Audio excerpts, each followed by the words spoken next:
మనం ఎక్స్పెక్ట్ చేయలేని వ్యక్తులను కూడా ఆశ్చర్యకరంగా తన కార్యాలు జరిగించే ఆ వ్యక్తిని ఉన్నతమైన స్థాయిలో నిలబెట్టే వ్యక్తి ఎవరు చెప్పండి? పరిశుద్ధ. ఒక వేశ్య కొడుకుని నాయకుడిని చేశాడు, ఒక పిరుకు గిద్యోన్ని నాయకుడిని చేశాడు, ఒక ఒత్నియేల్ని ఇశ్రాయేలుకి దారి చూపించే న్యాయాధిపతిని చేశాడు. అంటే ఇవన్నీ చదువుతుంటే మనకేమనిపిస్తుందండి?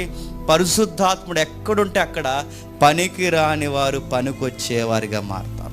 పిరుకోళ్ళు ధైర్యవంతులు అవుతారు, పనికి రానోళ్ళు పనికొచ్చే పాత్రలు అవుతారు. అసలు ఏ విధంగా అరే వీడికి బొత్తిగా తెలివితేటలు లేవు, ఎలా బతుకుతాడ్రా అన్నవాడు కూడా మనకు తెలివితేటలు నేర్పించేంత తెలివైనడు అవుతాడు.